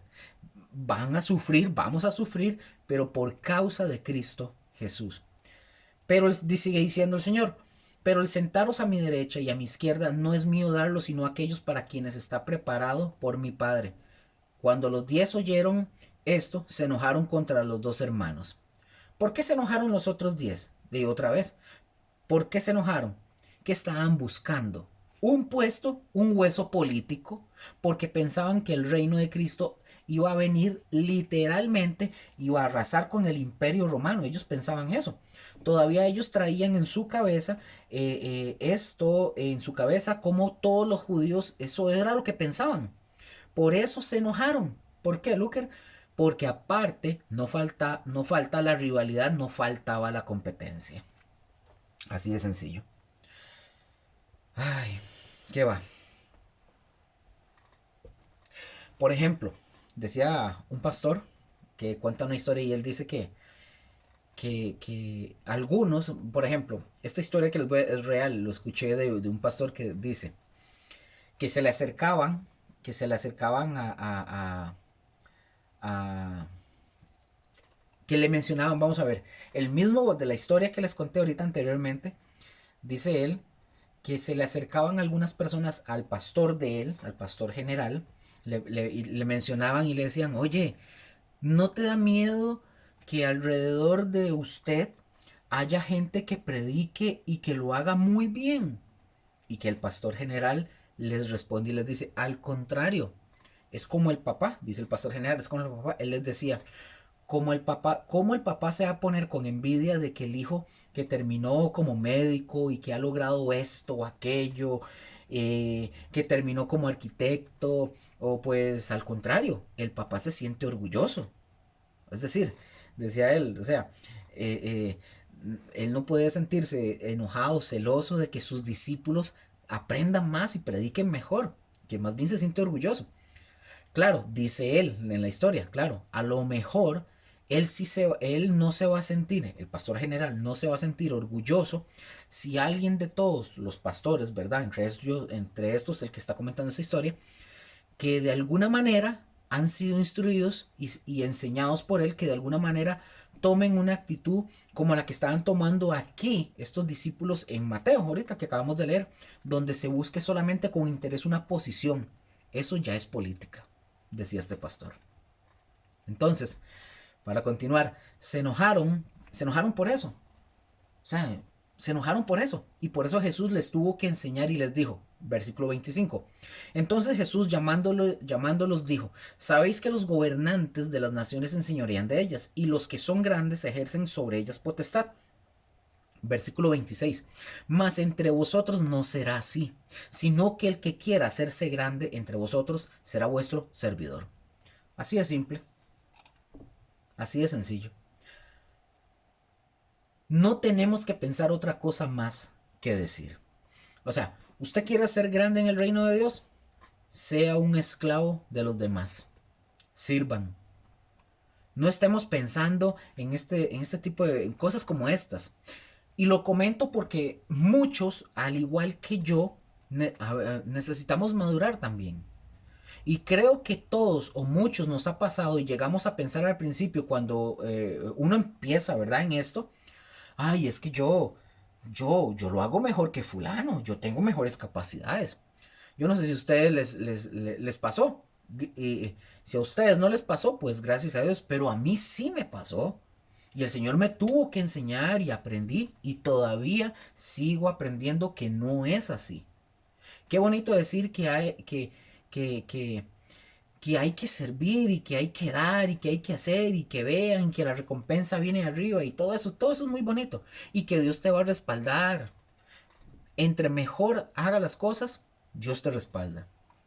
Y luego dice, versículo 27, y el que quiera ser el primero entre vosotros será vuestro siervo, sea esclavo. Versículo 28, Como el Hijo del Hombre, y fíjense, ahí está la forma de enseñar, como el Hijo del Hombre no vino para ser servido, sino para servir y para dar su vida en rescate por muchos. Ahora, díganme si el rey, siendo el rey de reyes, el rey del reino, se pone su toalla, su paño y se pone el lebrillo para servir, ¿quiénes somos ustedes y yo para no hacerlo y creernos que somos algo más que otros? No cabe, mis hermanos, para nada en lo absoluto. Por eso, por eso esto no tiene tintes políticos. ¿Y por qué yo digo esto? Porque más adelante vamos a darnos cuenta cómo esto está en el medio cristiano. ¿Qué debemos hacer nosotros como cristianos ante esto que hablamos de tintes políticos? Hago una pregunta. Ojo con esta pregunta. ¿Debemos los cristianos tener como meta obtener puestos políticos para gobernar desde ahí cristianamente al mundo? A eso nos mandó, otra pregunta, a eso nos mandó Jesús. No, mis hermanos, Jesús nos mandó a predicar el Evangelio y a ser discípulos a las naciones, pero no nos mandó a gobernar el mundo. Eso lo va a hacer Él cuando Él regrese, cuando Él establezca su reino por 1000 años de paz. Ahí sí, Jesús será el centro de gobierno de todo este mundo y a lo mejor, a lo mejor, ahí reinaremos con Él. A lo mejor nos toque alguno de nosotros gobernar tal vez un pueblo en lo más allá metido, escondido, ¿verdad? A lo mejor no, tal vez nos toca servir al que lo dejen ahí como encargado. Yo no lo sé, pero el reino, un día, el reino de Dios va a ser establecido, pero no por nosotros. Ese es el tiempo en el que el reino de Dios se debe establecer, pero en el corazón de la gente. Primero tiene que haber un cambio, primero tiene que haber una restauración, primero tiene que haber una transformación, primero tiene que ver con un ser transformado a la imagen de Jesús. Porque cuando ya seamos una iglesia glorificada, entonces Cristo va a venir con nosotros, va a establecer su reino, y Él dice por eso que reinaremos juntamente con Él. Así que esta pregunta, debemos los cristianos tener como meta obtener puestos políticos para gobernar desde ahí cristianamente al mundo. Para eso Cristo levantó su iglesia. No. Pero mis hermanos, esto es algo que debemos de conocer. En el levantamiento de la iglesia, de la iglesia que ha sucedido, la doctrina del... Me detengo un momento, porque quiero explicar esto. Repito. Nosotros, esto es algo que debemos de conocer. En el levantamiento de la iglesia que ha sucedido, ¿qué ha sucedido? Ha venido un levantamiento de la iglesia, una doctrina que se le llama la doctrina del dominionismo o el reino ahora. No sé si ustedes lo han escuchado. Ahora, la doctrina del dominionismo o el reino ahora, que comenzó como parte de la iglesia, esto comenzó como parte de la iglesia católica. ¿Saben por qué tanto poder en la iglesia católica o por qué tienen tanto poder en la iglesia católica y de querer controlar y gobernar por un tiempo? Bueno, nosotros en la historia nos vamos a dar cuenta cómo quiso esta gente, cómo quiso gobernar el mundo. ¿Saben por qué? Porque este pensamiento del dominar, controlar y establecer supuestamente el reino de Dios, el reino de Cristo, así, por poder, por la fuerza. Pero eso no es así. Pero lo triste, mis hermanos, que no solamente esto ha pasado con la Iglesia Católica, esto ha sucedido hoy, esta doctrina está en muchos de los movimientos cristianos. Hay muchos hombres que son famosos y que predican que el reino es ahora, que Cristo no va a regresar, que quien debe establecer el reino aquí en la tierra es la iglesia, porque es el cuerpo de Cristo y Él le ha dado poder y autoridad. Y esto no es cierto, mis hermanos. El reino debe establecerse, repito, en los corazones de las personas que creen. Cristo no levantó una iglesia para gobernar las naciones. Cristo no levantó una iglesia para estar dentro del gobierno. La iglesia debe trabajar arduamente, sí, con su fundador Cristo para establecer el reino de Dios en los corazones de los creyentes. Eso es lo que sí debemos de hacer. Ahora, déjeme terminar con este ejemplo. Es un hecho real. Una mujer en un país del sur, no recuerdo, le soy sincero, no recuerdo si fue en Perú o en Ecuador, esto pasó ya años atrás. Esta mujer era una pastora de una iglesia y ella comenzó a decir que Dios le había dicho que se lanzara para la presidencia de la república de ese país. Cuando ella anunció esto, hubo varios profetas, entre comillas, ¿verdad?, que organizaron con ella un evento masivo en su país. Repito, no recuerdo si fue Ecuador o en Perú. Y en este evento masivo, los profetas, en voz alta y delante de toda la gente, se atrevieron a decir que Dios iba a hacer a través de esta mujer una nación santa y que la usaría como presidenta. Ahora, bueno, voy a continuar, ya les digo otra cosa. Esta mujer todavía, de una forma muy, pero muy atrevida, la entrevistaron en la televisión y ella le dijo a la televisora, así ella dijo, Dios me dijo que yo voy a quedar como presidenta. Dios me dijo ella. Cuando vinieron las elecciones, no sacó pero ni el 1% de los votos de su país, como le pasó a Fabricio Alvarado. Ustedes se acordarán, con Fabricio Alvarado llegó un pseudo profeta a decir que él iba a ser el presidente en las elecciones cuando estaba con Carlos Alvarado y le profetizó que él iba a ser el presidente de esto y del otro. Pregunta del millón, ¿Dios se equivocó? Yo diría que para nada. Yo diría más bien que Dios avergonzó a aquellos que estaban haciendo lo que Dios no ha dicho, lo que Dios no ha ordenado en su palabra. Conozco, o mejor dicho, he visto pastores que están dejando, por ejemplo, están dejando el pastorado para meterse en la política o han dejado el pastorado para meterse en la política. Como le pongo el ejemplo, digamos, eh, de estos, como esta mujer, que Dios dijo, y el otro dijo que iba a quedar de presidente y no quedó, o sea, por favor. Un pastor de una historia que escuché, también para ir terminando, de una historia que escuché, dice que hace muchos años un joven que iba a su iglesia a estudios bíblicos era un gringo. Dice que este hombre era el pastor, el gringo, ¿verdad? El pastor. Dejó el pastorado para hacerse director de un colegio. Era un gringo, dejó el pastorado para hacerse director de un colegio porque esto, dice él, que le dejaba más plata y tenía más autoridad. Pero también nosotros no estamos exentos de esto, mis hermanos. Nosotros podríamos desviarnos, pero tenemos que entender que esto no es así.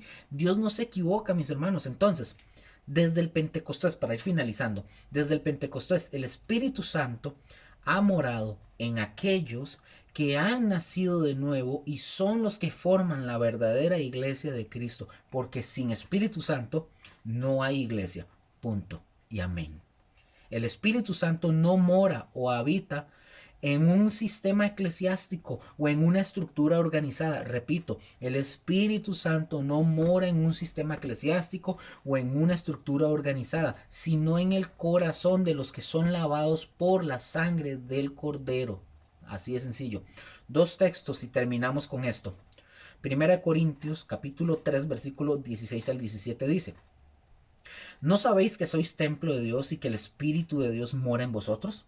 Si alguno destruyera el templo de Dios, Dios le destruirá a él, porque el templo de Dios, el cual sois vosotros, santo es. Y primera de Corintios 6, 19 al 20 dice: ¿O ignoráis que vuestro cuerpo es el templo del Espíritu Santo, el cual está en vosotros, el cual tenéis de Dios, y que no sois vuestros?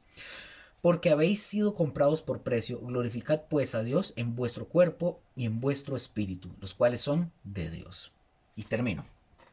Recuerden, sin Espíritu Santo no hay iglesia. Amén. La iglesia comienza con el Espíritu Santo. Y seguiremos con los inicios de la iglesia para luego ir entrando a todos los detalles de esta historia, de la que vamos a aprender muchas cosas y nos vamos a sorprender de muchísimas cosas. El Señor me los continúe bendiciendo. Nos vemos en la siguiente lección. Chao. Bye bye.